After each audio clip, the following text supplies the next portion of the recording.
Eh bien bonjour à toutes et à tous, c'est un plaisir de vous retrouver pour le 11e épisode déjà du débrief 100% National 3 sur Foot Normand. On a beaucoup de choses à vous montrer, des buts, des réactions, des analyses, bref, prenez place, c'est parti pour cet épisode 11. Et on commence cet épisode en se rendant dans le Cotentin avec un match alléchant à la clé entre l'AS Cherbourg et Queville-Rouen Métropole. Je vous propose de découvrir ce qui s'est passé lors de cette rencontre grâce aux images de Marc Tsivagno et Sport Info Global. Les mecs, allez. Les encouragements du gardien cherbourgeois Victor Pelleret à l'aube de défier QRM. 2 semaines après la claque reçue par Vire, les Manchois veulent rebondir chez eux. Ça commence mal cependant avec l'ouverture du score d'Adrien Antunes, parfaitement servi dans la profondeur dès la 4e minute.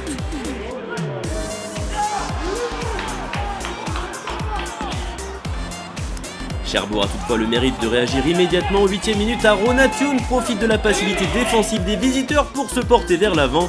Le Manchois reste lucide tout du long et finit par marquer en solo le but de l'égalisation. Aronatoun, on le retrouve à la demi-heure de jeu dans un autre registre. Suite à ce coup franc, le Cherbourgeois hérite du ballon dans la surface et expédie un tir gagnant hors de portée de Rudy Boulet pour le 2-1. Les choses vont alors grandement se compliquer pour QRM qui voit son joueur Hugo Osé se faire exclure pour un tacle trop engagé.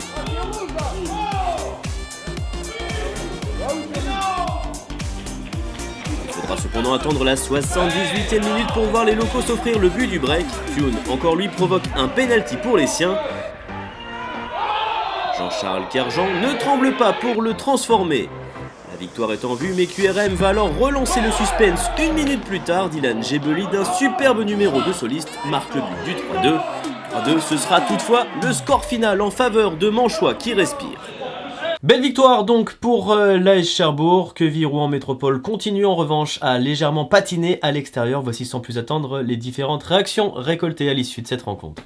Celle-là, elle va nous faire un grand bien juste avant la trêve. Il nous reste un match en retard, enfin 2 matchs en retard. Donc pour l'instant, on est très bien placé. Bon, c'est une victoire, je pense, aujourd'hui méritée contre une jeune équipe de QRM, des joueurs qui sont au centre de formation, qui essayent de jouer au ballon. Mais nous, on a eu de la détermination et on aurait pu creuser l'écart un peu plus même. Une déception sur ce match. Voilà, je pense que, comme je l'ai dit à mes joueurs à la fin, c'est Cherbourg qui gagne le match sur nos erreurs. En fait, on a fait des erreurs qui nous ont coûté cher. Mais voilà, malgré ça, on a joué à 10 contre 11 pendant une grande partie du match. Et c'est ce que je leur ai dit aussi. J'ai vu un super état d'esprit en deuxième mi-temps. Et on revient à 3-2, voilà, on pousse, on n'a pas vu la différence numérique, on va dire. Donc voilà, l'état d'esprit est super sur cette deuxième mi-temps. On aurait mérité de revenir. Il y a un penalty qui est pour moi non sifflé. Donc voilà, je vous dis, c'est une déception. Mais voilà, faut pas se cacher non plus. On a fait des erreurs qui ont donné le match à Cherbourg. Autre déplacement d'une réserve dans ce débrief, celui périlleux de la réserve havraise sur le terrain de l'US Alençon. Quelques semaines après avoir vu l'équipe Fagnon s'incliner en Coupe de France dans l'Orne, est-ce que la relève a fait mieux? Voici la réponse. Quelques semaines après avoir fait tomber l'équipe Fagnon du Havre en Coupe de France, l'US Alençon accueillait sa réserve en championnat ce week-end.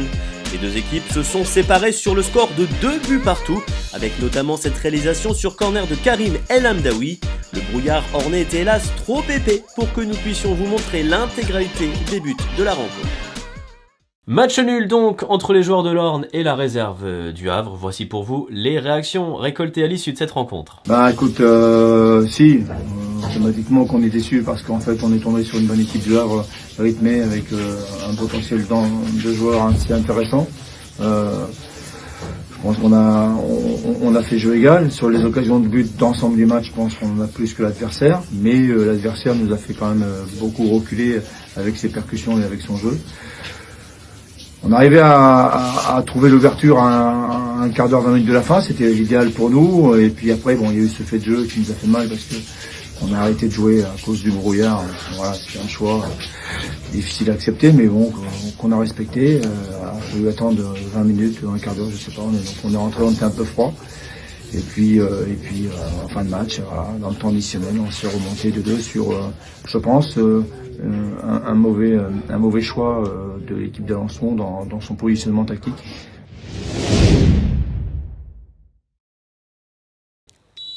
Et c'est parti pour cette 11e journée avec le coup d'envoi de l'AGCAN. Tout de suite un ballon vers Younes Kedir justement.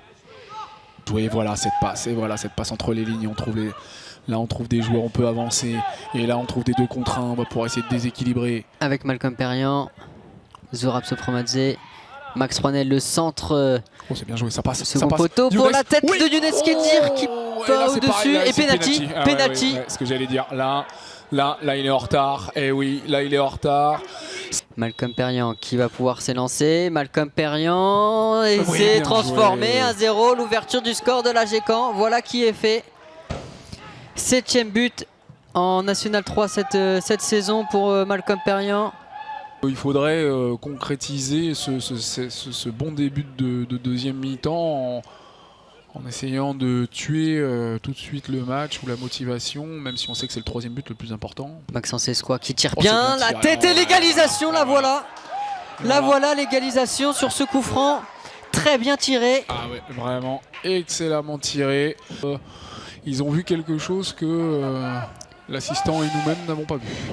C'était sans doute les mieux placés sur l'action, mais attention, c'est bien tiré. Le but. Voilà le but. Il vient couper juste devant. Et là, non. Ah, le coup de froid sur Venoy. Ouais, coup de pied arrêté de nouveau. On sait que c'est dangereux. On sait que c'est quelque chose qui peut débloquer des matchs, alors qu'on avait pris le dessus sur cette deuxième mi-temps. Et voilà donc l'un des grands coups de cette 11e journée de la saison, l'US Avranches qui s'impose du côté de l'AGCAN. Voici pour vous les principales réactions à l'issue de ce duel. Ouais, grosse victoire collective. On est mené vers la 50e. Voilà, on prend un penalty mérité. Après, on avait fait une bonne première mi-temps, je trouve. Ils avaient le ballon, ils avaient plus le ballon, la possession. Mais on a eu plus d'occasions franches. Après, on revient sur coup de pied arrêté, avec un but de Canard, donc ça me fait plaisir. Et on marque un but dans le temps additionnel, 93e je crois. Donc voilà, grosse victoire collective et elle fait du bien. Et je suis content pour le groupe, ça vient récompenser tous mes efforts depuis le début de saison.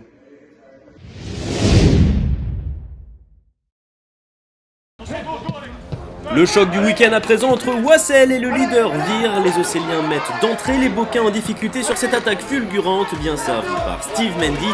Matteo Mendy a le geste juste pour ouvrir le score dès la 12e minute. Vire est bousculé en Seine-Maritime et au retour des vestiaires, c'est Candy Paddy qui profite d'un léger laxisme défensif pour porter la marque à 2-0 pour le CMSO.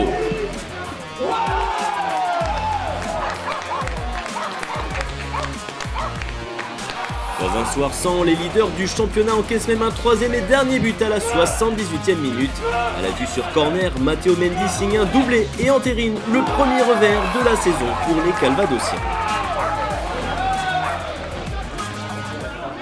Superbe coup, réalisé donc par Romain Djoubry et ses hommes, le CMS Wassel qui dispose de l'AF Virois. Voici pour vous les réactions à l'issue de cette rencontre. On est très bien rentré dans le match, eux pas trop. Après je pense qu'ils ont fait tourner par rapport à leur match de la semaine prochaine. On est bien tombé, on est tombé au bon moment pour jouer contre eux.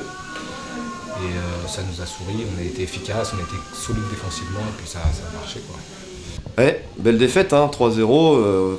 On a totalement été inexistant en première mi-temps. La victoire est plus que méritée. Ils nous ont mangé dans l'engagement, dans les duels, dans la vivacité, dans la vitesse. On a été vraiment défaillants mentalement sur l'entame de match. Et quand on met pas les ingrédients primaires, premiers, qui sont l'investissement, courir, gagner ces duels, on peut rien espérer. Donc voilà, c'est comme ça, c'est mérité. Il n'y a rien à dire. J'aurais préféré perdre en donnant un bon match. Mais bon, c'est comme ça, en espérant que ça serve de leçon pour la suite.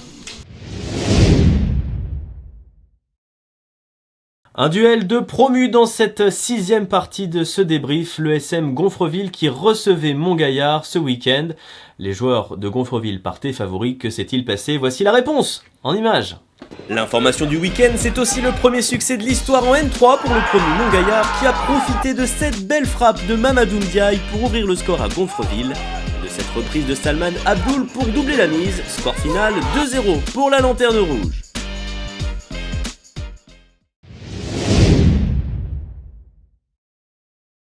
On en vient à présent au déplacement du FC Dieppe chez une équipe du SU Div Cabourg, toujours en mal de points dans ce championnat. Les Harans l'ont-ils emporté sur la Côte Fleurie? Eh bien voici la réponse.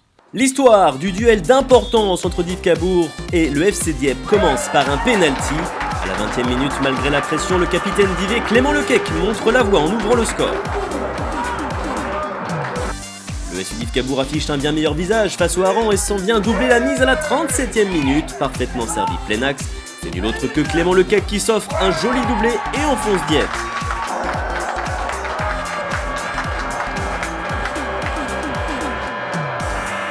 Sans victoire depuis l'entame du championnat, les Divés assomment définitivement leur adversaire sur ce corner quand Sami Baltam ajuste son tir hors de portée d'Issa Koulibaly pour le 3-0. En fin de rencontre, Mathias Mbonga sauve l'honneur pour Dieppe sur corner, mais le constat est implacable, les Harans sont relégables. Et voilà qui nous amène évidemment au récapitulatif, les différents résultats du week-end, les conséquences au classement et bien sûr une projection non pas sur la prochaine journée, mais sur un week-end consacré au match en retard pas plus tard que la semaine prochaine. Cette 11e journée de la saison aura été marquante à plus d'un titre. Il aura en effet fallu attendre le 10 décembre pour que chaque formation du championnat ait connu au moins une défaite et une victoire depuis le début de la saison. Dernière équipe invaincue, Vire a donc lourdement chuté à Wassel alors que dans le même temps, le SU Div Cabourg en venant à bout du FC Dieppe et Montgaillard en domptant le SM Gonfreville ont glané leur tout premier succès. On notera aussi le triplé manchois du week-end, victoire d'importance de l'AS Cherbourg face à la baie de QRM, le succès étriqué du FC Saint-Lô au Grand-Queville et les 3 points arrachés dans les derniers instants par la réserve d'Avranches chez l'AGECAN. Enfin, l'US Alençon et la réserve du Havre se sont quittés sur un nul de partout. S'il y aura quelques rencontres en retard, le week-end prochain s'en est terminé de cette année 2022 en National 3 pour l'AF Virois, officiellement champion d'automne devant l'AGECAN.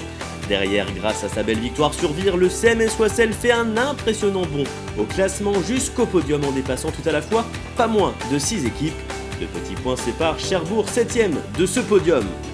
En deuxième partie de tableau, les choses se resserrent grâce aux victoires des mal classés, alors que Gonfreville a glissé jusqu'au 9e rang. La mauvaise opération est évidemment pour Dieppe, premier relégable et sous la menace de ses poursuivants. S'il reste du chemin à parcourir, le SU Div Cabourg s'est donné du baume au cœur et a dépassé Grand-Quevilly. En queue de peloton, Montgaillard a signé sa première victoire historique en N3 et ne compte pas s'arrêter là.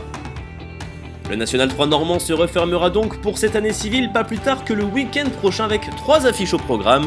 Cherbourg recevra Wassel avec l'espoir de grimper sur le podium. Alençon défiera Div Cabourg pour s'inviter dans la première moitié du classement. Enfin, le Grand-Quevilly FC jouera gros en recevant la réserve de l'US Avranches Mont-Saint-Michel. La prochaine journée complète, la première de 2023, se jouera le week-end du 14 janvier prochain. Un choc déjà à retenir, celui qui mettra aux prises le FC Saint-Lomanche et l'US Alençon. On suivra avec grand intérêt également le sursaut d'orgueil du FC Dieppe à domicile contre la réserve d'Avranches et bien sûr celui attendu de Vire contre Div Cabourg. Les Virois auront entre-temps enfin affronté le Stade Malherbe-Caen au 8e tour de la Coupe de France, pas plus tard que le week-end prochain. C'est donc la fin de ce débrief, c'était la dernière journée donc de l'année civile, mais qu'à cela ne tienne, on vient de vous le dire, il y aura encore un dernier rendez-vous avant les fêtes de fin d'année, ce sera la semaine prochaine, nous reviendrons donc sur les 4 matchs en retard programmés le 17 décembre. Évidemment, d'ici là, prenez soin de vous, merci évidemment à toutes les personnes qui nous ont aidés à préparer ce débrief, je vous donne rendez-vous la semaine prochaine, salut.